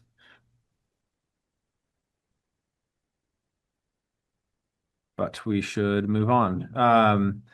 So this will actually hopefully be faster than I had anticipated because I had to get the agenda in on Wednesday, but then by Friday, this kind of fizzled a little bit, or we just got deferred. So last meeting, not our management plan review meeting, but the one before, in early June, we talked about CRF uses and shared tools, and potentially trying to figure out like how can we acquire tools that could be used by the community and loaned out through the library or through some system, and whether or not we'd have a tool shed, and talking about liability and coordinating with the highway department and trying to like set up the infrastructure so that we can more easily do projects on private land without feeling like we need to continuously submit CRF applications for funds, and also to, try to, oh yeah, sorry, Trevian. And to make it, yeah, just easier to coordinate projects like that without any, appearance of, favoritism, towards certain, individuals or, plots of land or whatever. And so we talked about that, and I my plan was to sort of bring some of the takeaways from that discussion to the select board to figure out if we were sort of on track, so to speak, with what they would potentially support, because there's a lot there, asking about the liability and kind of coordinating with the library and coordinating with the highway department and building a tool shed, and like it's a lot. And I think that we can and should move forward with this because I think it'd be really great for the community. However, I didn't want us to start running with something and then realize that we're not aligned with the select board on it. So my plan initially was to speak with them yesterday. What do you mean we're not aligned with them? Oh, well, since they have to sort of, approve all this stuff anyway, like if we, I don't know, we're basically trying to increase the likelihood of, of this being successful. So like if we, like I'm not in direct, I don't think any of us are in direct contact with like the town lawyer on like, or the town attorney on like liability and whatnot, and if we need something for that. And basically trying to set up a foundation so that we can create a CRF app, or someone could create a CRF app for the tools, and to sort of like set up a framework for doing this that the select board would be, favorable towards. So just trying to like do kind of a bit of a check-in before we continue to coordinate on getting this up and running. Mhm. So not that we need to be 100% aligned with the select board on, everything all the time, but because ultimately they're the ones that are going to have to sign off on this. It was just sort of like a check-in to keep the ball rolling, to try to hit a potential target of, maybe, early next year, over the winter, we could like acquire the tools and kind of get the infrastructure set up so that we can start some kind of program like this where people could get tools loaned out via the library or whatever system. So that was the initial plan. However, Jeanette, you had spoke with Suzanne Crone, right? At the library. And apparently they had also been thinking about doing something like this entirely separate from us. And it sounds like they've also, invested some time in trying to come up with a way to do this. I think maybe their vision for this was a little bit more geared towards like gardening or like other projects, not necessarily invasive species, but it sounds like we're both kind of in separate lanes working on a very similar idea, and it would make sense to coordinate with the library, especially if they're going to be the ones that can loan out these tools most easily, since they've got the infrastructure to do that, and especially if you need to sign like a release of liability or something if you hurt yourself using a tool that you were loaned from the Richmond library or whatever. So all that to say, I did not speak with the select board yesterday to check in with them on this. My initial plan was to talk to them, see what their thoughts were, and then bring it back for discussion today. Right now, it sounds like we're kind of pumping the brakes a bit, but Jeanette, do you want to share just like your thoughts based on your conversation with Suzanne, and then what our potential timeline would be based on the discussion that you had with her? Okay. Well, she's fairly new at being the head of the library, and I started talking to her a couple years ago about collaborating to do a pollinator garden at the library. She's been really interested in that. So are other library staff members. And then when I checked in with her fairly recently at the beginning of the summer, I asked her where they were in their process of possibly creating a tool lending system. She said they're all on board with it. They really want to create something. It's just a matter of finding the funding and finding the time. And since the summer is their busiest season, this doesn't feel like the best time for them to come together as a staff and work out A, what their wish list is, what they want in the shed, and then B, to devise a system that everyone is going to be invested in managing, because it's a pretty heavy lift to be checking out tools and making sure that they get maintained, and if they break, figuring out how they're going to manage that. They're interested in working with us because they too care about promoting planting native plants. And so she liked the idea of us providing suggestions if they don't already have at the library, literature about invasives and promoting a native habitat in your backyard, that she would welcome our input on that. She made it really clear that they'd like to be in the lead as far as once they're welcoming us to draft a CRF for them, but then they would take it and they would together as a staff iron it out the details in it, and then they would submit it to the select board, and we would be there to support her and her staff in that process. So she also really liked the sound of shooting to have some sort of a collection of tools, maybe a shed, but not until next spring 2027, because then that would buy us some time over the winter to get our ducks in a row. Would she say more about like using the existing space versus a shed and her preference? They don't have existing space. Is that what you're asking? Yeah, when Apparently they're really crowded. Months ago, she said we don't have room. Yeah. She said they don't have the space. They've been in communication with Josh already about where they would build a shed. I'm sure she would welcome our ideas about both tools and a shed design. But at the same time, I see our role as one where we're supporting them to get it up and running, and by helping them set up a CRF application, because I don't think they've done that before. And then they would sort of take the ball from there and run with it. And then we would benefit from being able to have some invasive, like there's something called the parsnip predator, or some more invasive specific tools on a little wish list that's maybe one of you would pull together of what kind of tools we would like. And then we would kind of hand that over to Susanna, and she would figure out how that coordinates with some of the other tools that other community members are interested in getting for other purposes. I can do the list and give that to her. I mean, if anybody wants to send me a list of tools, that if, think about it. I guess I'm also just thinking, so like, for example, the thing that I was most, I don't know if concerned is the right word, but like wondering how it would work is the checkout system. And it is a little bit hard for me to imagine if it was a shed, which it sounds like it would have to be for there to be enough room, is like how the librarians will manage that because then they have to like run out to the shed with people to collect the tools. But is that kind of question not our concern? Because It's not. She okay. said that that's been in the works. That Okay. has been kind of an That's- idea brought up.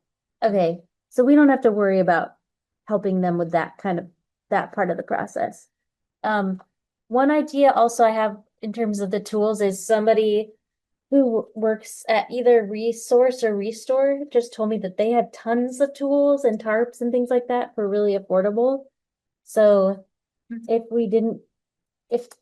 the library didn't want to do a CRF for new tools, that's an option. People like donate them.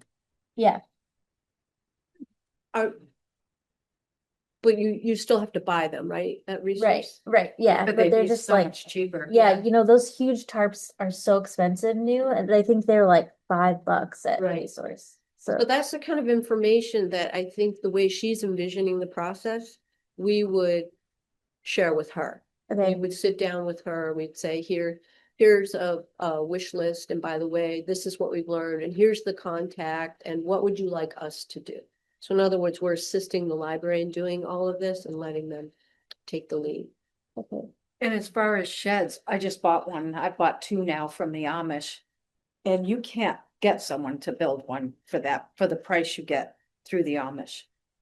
I just, I've gotten two of them and they have tool sheds, they have each one of them has different designs.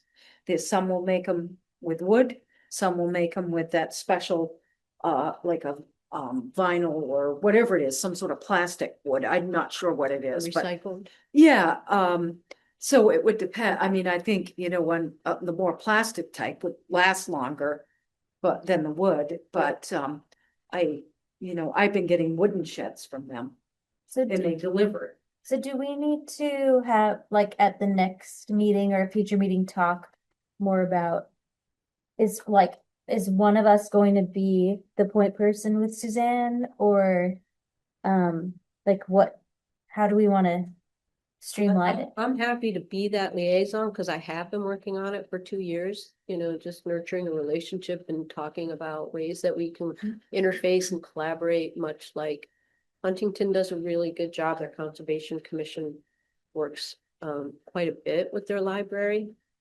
And so I'm happy to continue the communications.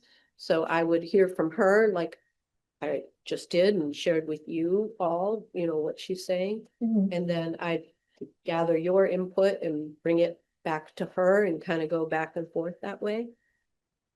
I know I don't know a lot about tools and sheds, and so I would love if someone else took that on. So if you have suggestions about, that's a great suggestion. We would maybe carve out a little bit of time, and by the way, they can't start talking about this until at the very earliest September. So maybe in September, we sit down and we really kind of flesh out what our wish list is. Bookmark it for the September meeting. Yeah.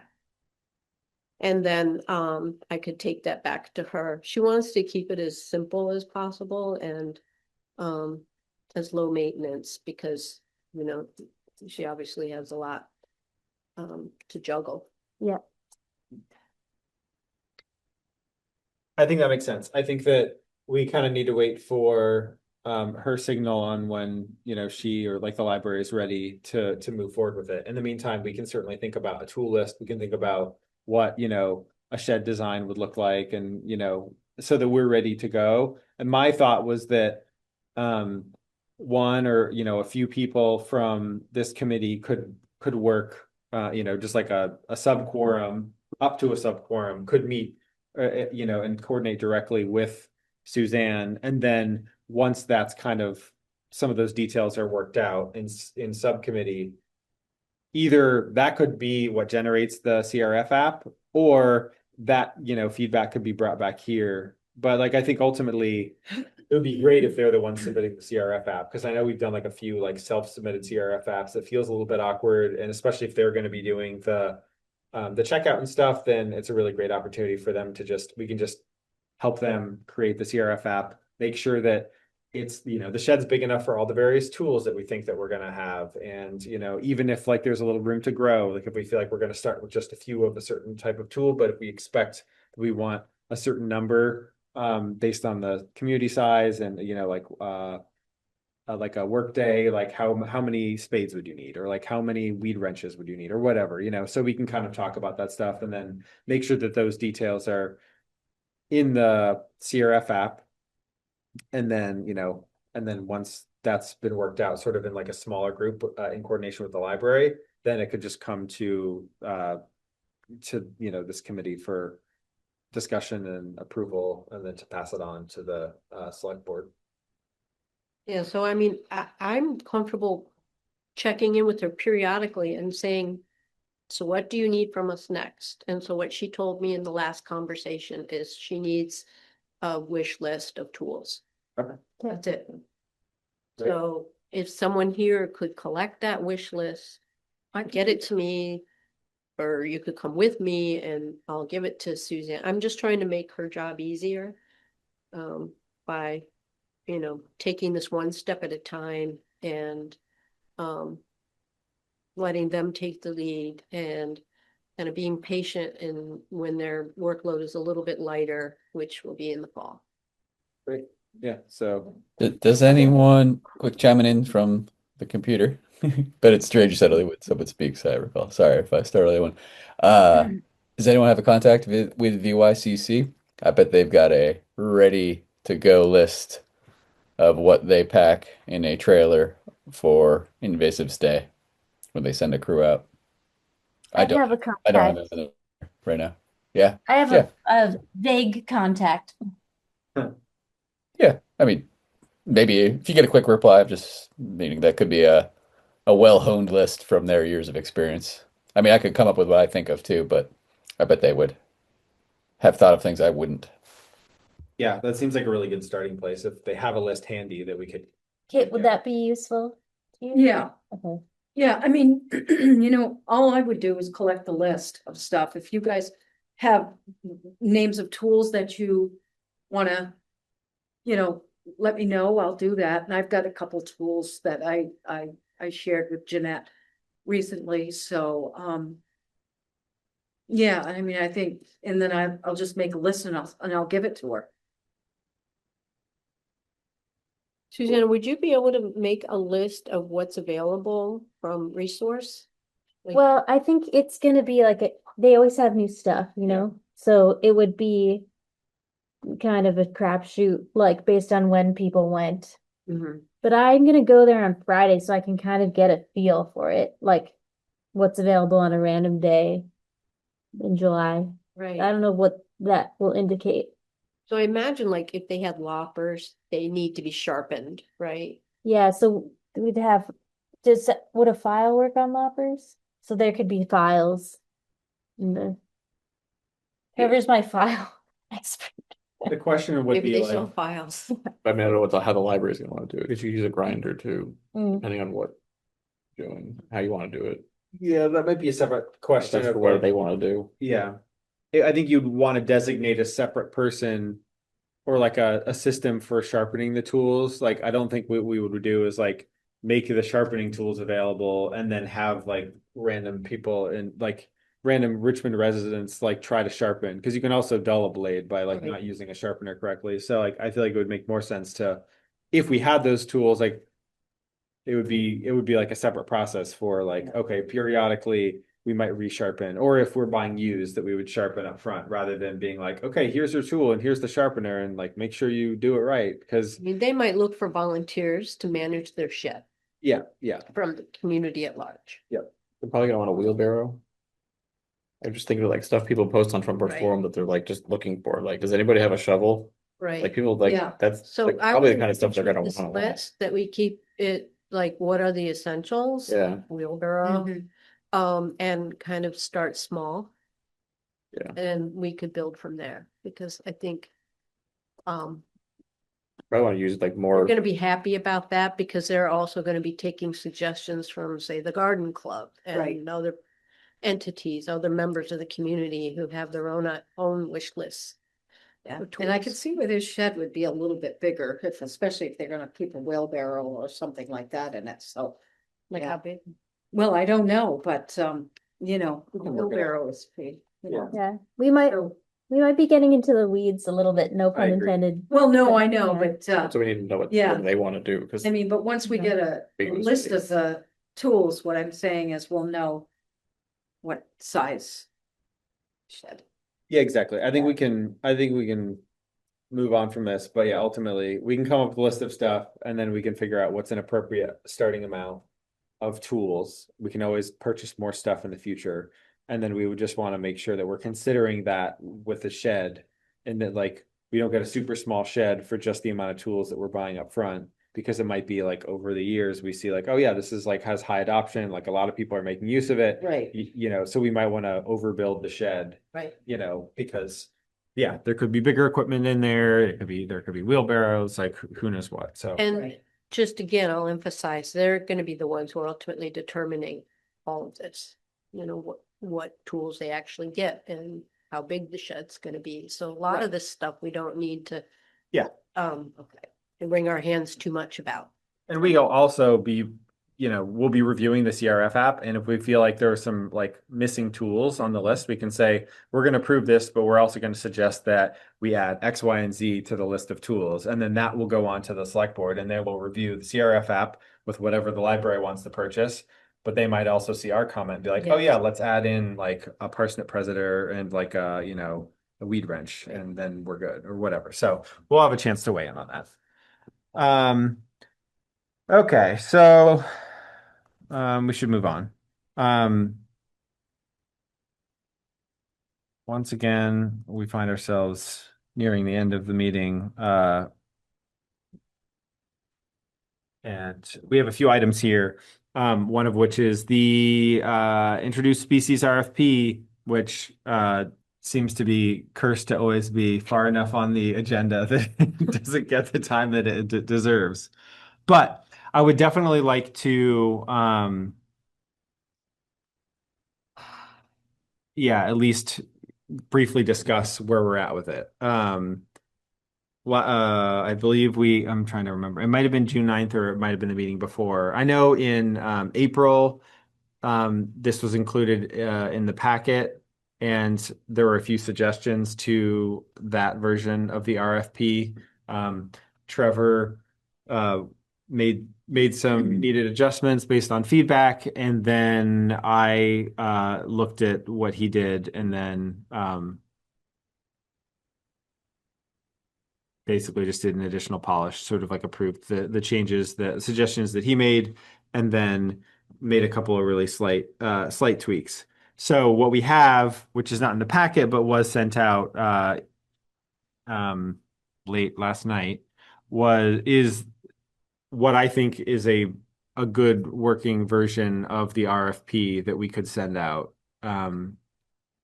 which basically covers overrockers and volunteers green, talks about, you know, invasive species and, you know, what we're trying to accomplish. And, you know, I guess we could walk through it, but basically, the question is, do we feel like this is ready for, you know, for prime time, and we want to coordinate with Josh to get a request for proposals out to see if we get bids on this? I mean, we don't have to move forward with any kind of like CRF funding mechanism. We can just put this out to bid and figure out who's interested in doing this work and how much it's going to cost. And then we could talk about, you know, getting a CRF out. But I think we would want to make sure that the RFP looks good and that people are in favor and don't feel like there's anything, you know, wrong with it at this phase. I think that it's stronger than it's been. It's really been great how we've been carefully developing it. The only concern that I have is I don't feel that we're communicating strongly enough our preference for mechanical means of removing invasives and exhausting all of the alternatives to herbicides before we turn to herbicides, so that we end up attracting the kind of outfit that has a similar approach and philosophy. So I don't know if this requires that we actually, because it's getting so late, we put this on the agenda to talk about next time, but it feels like I'd like to know where we are in our philosophical approach towards this. Should we put it like first on the agenda so we make sure to get to it? Yeah, we could do that. I know this kind of goes hand in hand with something that we had briefly talked about in a former meeting, which was how we feel about herbicides in general, and like when, if they're appropriate and when they're appropriate. And I'm sure we could talk a lot about that as its own item, and that's sort of like, intrinsically linked So to can this. I give just one example? If my philosophy is to what I just said, which is to try to exhaust all the alternatives. So I might put under project goals, add prioritize manual, mechanical, cultural, and restorative based management techniques with herbicide use considered only after reasonable non-chemical alternatives have been evaluated and documented.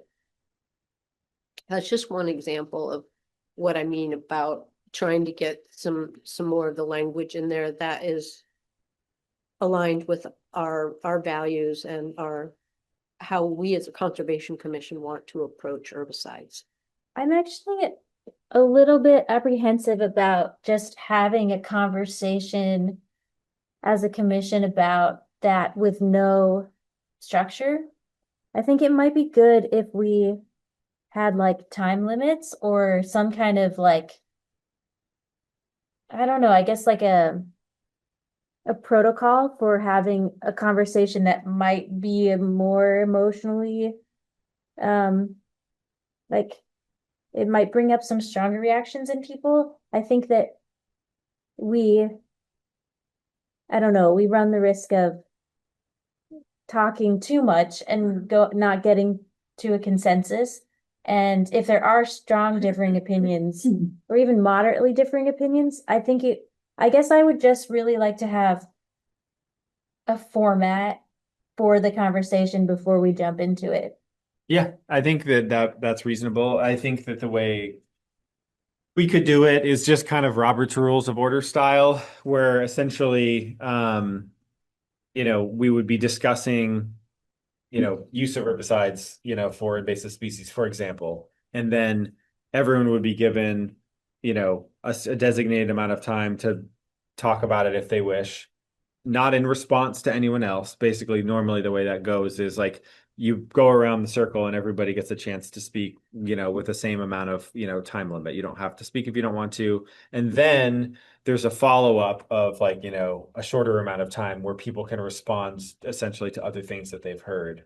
So that way you don't end up with this like back and forth that happens sometimes in, meetings that is unproductive, and you just end up having like a long conversation and you just kind of like talk around in circles. It basically gives everyone a moment to talk about what's important to them, and then everyone can, listen and take notes and then basically respond with sort of like final comments. And then if we wanted to, we could choose to, make a motion or not. Somebody could offer a motion that like, yes, RCC supports the use of herbicides in these like in this context, or it could be that we decide that we don't support it or whatever, or we could choose not to make a motion at all if we feel like we haven't come to any sort of like conclusion.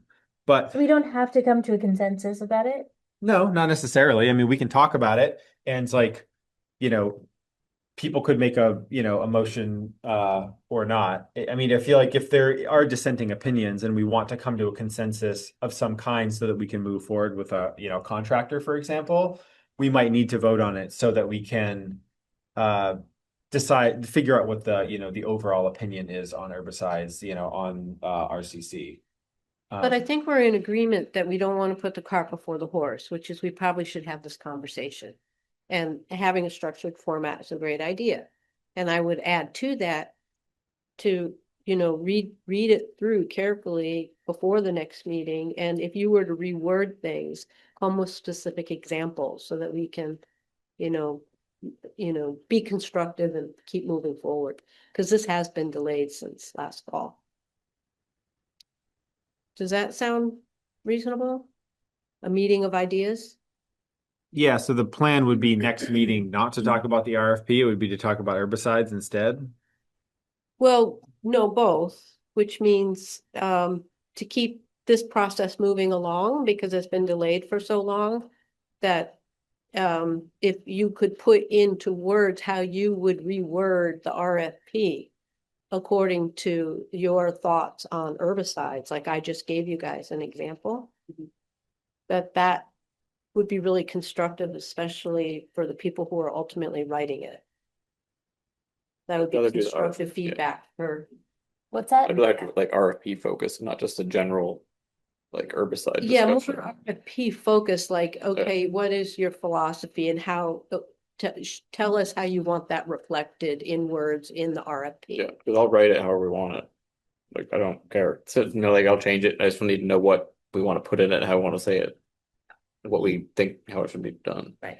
Yeah, I guess like my short take on this is that I don't think that we necessarily, I think we should have a conversation about herbicides as a commission if that's something that's going to be considered in the context of, treating overrockers and, the volunteers green. However, I don't think it's a prerequisite for us to send out an RFP because if we're asking contractors to provide a bid and what they would do, and like especially if they are going to supply us with a herbicide, version and a mechanical version, that is going to be one of the things that we consider is that like my guess is we're going to get wildly different or wildly different prices in like scopes of work based off of what they're planning to use. With herbicides, you can cover a lot more ground a lot faster, and there are ways to do it, safely, so we might find that it's going to cost us like $80,000, if we're doing this mechanically, but maybe it's going to cost $30,000 if they're using herbicide use. And that's a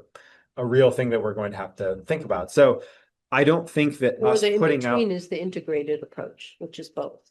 sure, yeah, Yeah, figure out which times do you want to use it? What are the alternatives in different situations? Which ones do we think are worth the extra, but possible extra expense? Maybe it's not always yes, say more, but is it worth the savings to do it? Yeah. And yeah, for some species it worth, some are easy to pull, and you don't need herbicides. Some are really hard without herbicides, and so I don't think that we're backing ourselves into a corner. I do think that the current RFP does state fairly clearly that if herbicide use is recommended, that the town requires additional information regarding any proposed herbicide use. So like I think it is pretty clear that we are stating that we are apprehensive or that we require additional information anytime herbicide application is going to be recommended. So I do think we're sending a clear enough signal that we could put this out as is, and I think contractors would get that and understands that like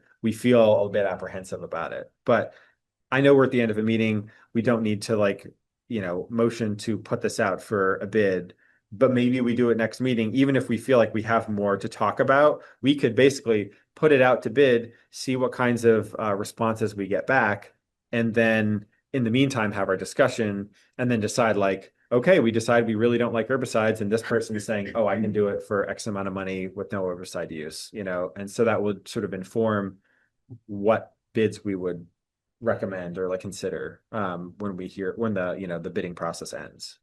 It feels like I like Susanna's suggestion, which is it's our next meeting is in 3 weeks. And so if we could just put it at the top of the agenda and give it a good run through where, we could do the round robin thing, format it that way, and then also hear from people in the round robin. Well, how would you like to have it reworded?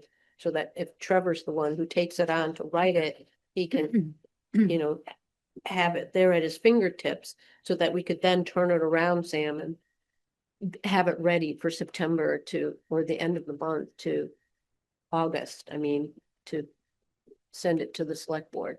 Yeah. Are you feeling like there's a time crunch? Not necessarily, but I feel like if we want to have like a round robin, like Robert's Rules of Order style discussion, that lends itself more to the herbicide discussion abstractly. Whereas like if we're just trying to give feedback on this RFP, like it's been kicking around for a while, and some folks have submitted feedback, but if people have things that they do or don't like about the RFP, they can send that feedback to Trevor or myself, and we can have that ready and in the packet so that it's already ready to discuss up front and people are, have already been briefed on what people would like to see I changed. think I was dovetailing our ideas, Yeah. just that we could do both in a round robin. Yeah, that's fine too. If we feel like we're going to spend a bunch of time talking about It would either. be an efficient way to do both. Yeah, it would. I find that for editing documents like that have comments, a lot of times like the comments are not that controversial. I would kind of prefer to kind of style things slightly differently. I think a round robin discussion for the herbicide works well, and then for the um, for the document, we could basically, people can send in their feedback, we can look at the feedback live, and then we can limit ourselves to each comment so we don't get stuck talking about something for too long. And if one topic on the for edits for the RFP seems to be controversial, I guess then we could do a quick everyone gets a minute, to talk about this point, and then we're gonna make a vote on what we want it to be and then move on. That's a quick and efficient way to do it. I like that. Rather What do than- you guys think? I think that's good. I think that works. Yeah. What do you Can you think? send me, if anyone has comments on this version, send them to me, because I can Okay. probably draft like changes that integrate those in ahead of time, and then Okay. we can just decide if we want to swap things in or out. That's exactly what I would like to So see. you'll So that put it then up we on the don't have to screen, like, Sam? I don't want to write it here. I agree. I'd rather just have it, or I could, if I read all the stuff, Okay. depending on how I'm trying to also, I tried to make this one shorter, Yeah. condense some things so that it's not as wordy unnecessarily, but then I can just have things, and then maybe I can integrate in any of the concerns that people have already, and then we don't have to do much other than read it.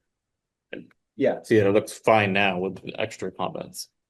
I agree. I feel like the RFP is looking really good, and if we have comments in advance, then we can basically just zip through them like on a shared screen and basically say like, do we like the suggestion? Yes or no? And if it's really contentious, we can have a quick round robin and then decide what we feel. But that is a much I more like efficient that, way to yeah. do it than to like talk abstractly about the RFP and what we like and don't like. That is going to lend itself to just like a long conversation. So much like with ACFC, I find that like get your comments in advance. Those are the ones we'll spend time looking at and approving, and but we don't want to be writing in full committee. Like that's just like a big waste of time. Trevian?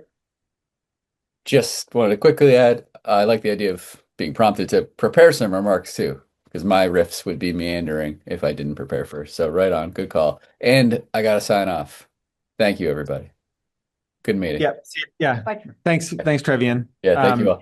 Take care. And you too. And we can wrap up here in a moment. I guess depending on if I'm assuming folks are trying to leave at this point. So I think we know what we need for next meeting, which is get your comments in on the RFP. I can send it out again, but I sent it out last night. So that's basically like the version that you can use and comment on. And you can send those to either me or Trevor. I guess ideally if you want to just send them all to Trevor, and then maybe we want to set a deadline of like probably a week before the meeting. Yeah. Is that too tight for you, Trevor? Like if Maybe, I don't know. I have to, it depends on what gets scheduled for stuff. I have other things We- I have to do. We say Right now, it's okay. I don't have many week from things on here, but that'll give you. ideally, a yes, week from that'd be now the is great. best. Yeah. The sooner the better. Okay, let's just say that. So I still have to write for next week, unrelated to this. So like, I might Yeah. be working on this. So, yeah, if you get in me by like next week, Tuesday, then I can work on it. yeah, so let's say the 28th. Get your feedback in for the RFP by 7/28 to Trevor. And then also there were some good resources sent out. I think mostly by the ones I remember. I apologize if I'm forgetting anyone else who sent stuff out. Trevian sent out a chapter from a book on related to herbicides, and Susanna sent out a very helpful, very comprehensive. I think it was published by like the state of California or something on herbicides, and I honestly don't remember, but yeah, it sounds right. It was interesting. I mean, it covered a lot of different herbicides and like half-lives and like That was with all the water and not water. yeah, exactly. And it was very illuminating in terms of like how long does this stuff actually stick around. So I'll see if I can dig those up and forward them back out because those are really good prompts for if we're going to have a discussion about herbicides. I feel like just having like our, gut feeling about yeah or no, I don't like them is not as helpful as if people have actually like looked into some of the stuff and like Trevian said coming with comments prepared so that we can have a focused discussion rather than just kind of meandering around. So we'll plan on talking about both of those things, I guess, back to back next meeting up front. And then, yeah, I think that we'll need to move items F and G to next meeting unless folks want to talk about them now, which are talking about the changing out the Port-A-Potty to a more sustainable option that does composting, and then looking at alternatives to fireworks for next year. Does that sound good for folks if we cover that next meeting? Sorry, did that? Yeah, I just want to ask a quick question, which is that I would at some point like to have a conversation about our process more generally Sure. and maybe how we can have more structure so that maybe we can fit more into the meetings and not kind of keep running into this issue where things get deferred. Yeah. I have some ideas about that. So I can put it on the agenda next meeting, but I just wanted to kind of get everyone's consent about that. I think that's a great idea. I feel like part of that's probably my fault. I'll be straight with folks. I am extremely overburdened with work, especially volunteer work, to the point where like I am considering maybe needing to like have a discussion with the committee about needing to do like rotating chairs or getting a different chair because like I don't feel like I'm doing this position justice because I'm constantly behind and I feel like I'm always getting stuff out late and I feel a little disorganized like running some of these meetings. And so I I've realized that like it's not sustainable for me to like have dual chair positions. So if there's a way for us to have like more structure, that would probably be helpful for me. I would love to continue to serve as the chair if people want me to, but also I would be relieved if somebody else wanted to do it because I feel like I don't have any free time and I'm constantly behind and don't feel Well, like I would like to temper this with appreciating your leadership style. I think you've done one great. thing that you've done tremendously well is you've allowed these conversations to have a little more depth than I've experienced in the past. So while I love structure and keeping to the time, what we're doing is we're cutting it a little short now. We're bumping things. We do get to everything. My frustration from 3 years prior was that we were often cutting conversations very short and going kind of shallow and cramming probably far too many items on the agenda. So I've seen an improvement with your leadership in not taking on quite as many number of topics on an agenda and respectfully giving people airtime to fully express their opinions, their ideas, their suggestions, their initiatives too.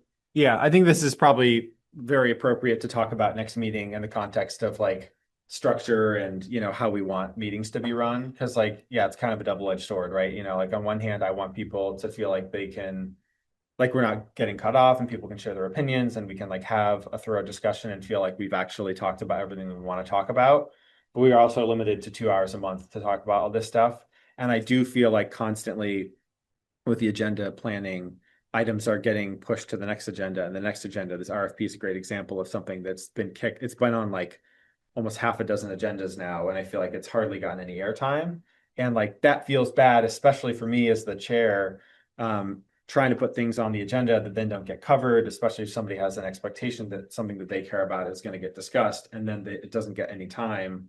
So I think we need to have a bigger discussion about that. And I don't think now's the time for that because we're all probably looking to go home at this point. But I can put on our next meeting an item for us to talk about, structure and like what people do and don't like about how things are going, and if there's a more organized way that we can do things where we can still have like substantive conversations where people are heard, but we're also not carrying on about things that don't need additional discussion, because we will like talk things, to death in some cases. And I feel like that's sometimes we're kind of stealing time from ourselves.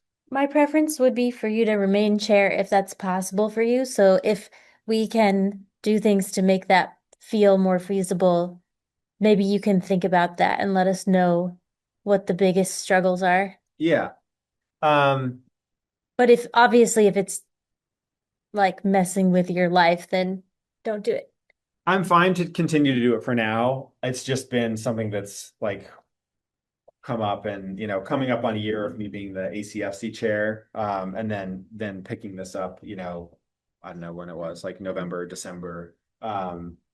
It's just, yeah, it's a lot. So I think one compromise might be I remain as the chair, but I'm really mostly responsible just for running meetings and doing like the agenda stuff. I feel like what happens when you're the chair is if like nobody, like in some cases, I feel like I need to make sure that anything that's not been like assigned or is done by me, because otherwise it's not getting done. So I feel like maybe I just need to do better on not accepting as many things, and to just like try to like, I don't want to have to like assign things to people, but basically having less on my plate. So I'm mostly just doing the packet and agenda stuff. And then of course, like with that comes like a little bit of coordination, because I need to interface with That makes a people. lot of sense, Sam. Yeah. And I also think tweaking little things like the talking about the RFP. We kept putting it at the end of the agendas. And Yeah. maybe getting into a system where whatever didn't get attended to that was at the bottom of the agenda gets to be first, gets priority for the next Yeah. agenda. Yeah, and that makes sense. Although we did have a few CRF apps, and especially when we have a guest, it's like usually we would like to put those first and up front, so that if somebody is not on our CC and they don't want to sit through the entire meeting, they can show up. They can, there are intricacies, I guess, to agenda planning, like moving some things up front if they're time sensitive or if we have like a guest. So noting that, I do think that, yeah, maybe like I should be more strict about always putting whatever wasn't covered on a prior agenda, like up first on the next one, whenever possible. But I think that our CC process is something we should talk about more next meeting. And I yeah, don't know if we'll have time, but and it will be kind of a meta example if it gets bumped to the next will. meeting. It will. But yeah, we could say sometime in the next 3 months. Like What's Yeah. that? the better example of talking about the meeting structure at the meeting. Well, and it getting bumped. Right. Like if it Yeah. gets No, bumped, then I it think will that's- be I very like, meta. I like that. Yeah. But yeah, that sounds good. And then yeah, I apologize that we can't get to those last two items, Susanna, but we can put those on Okay. for next meeting. So speaking of, I guess our next meeting is scheduled for the 11th of August. Oh, I won't be able to attend actually, so those can be in September. Okay, cool. I would like to talk about stormwater rules and wetland rules the next meeting. Will you be here? August 9th? Yes, Yeah, oh, because you leave the 17th. I leave on the Which I said to people. 16th, but. Yes. Yeah. Yes, you did. Yeah. Yeah. 16th. Would it be people's preference to meet on a different day? If folks are going to be away, or Wait, you're not gonna be here either? I will be here. I'll be here. He'll be- I think all of us are here except for you. okay. I'm okay with missing the meeting. Okay, cool. We probably won't, yeah, it sounds like you have some ideas about the RCC sort of structure stuff, so maybe we'll save that for Yeah, that sounds good. September. That sounds good. Yeah. And then next meeting can focus more on the RFP. Yeah. Give it that its time. Okay, great. That sounds good to me. So yeah, we'll plan on meeting on the 11th, and we'll work on the RFP and the herbicide stuff, and then any other things that come up, because that's just the way things go. And then we'll plan on doing the the process stuff in September. So with that, would anyone like to make a motion to adjourn? Make a motion to adjourn. Is there a second? A second. All in favor? I Aye. Trevor, do you want to take All right, this home for great. your family? Thanks, everybody.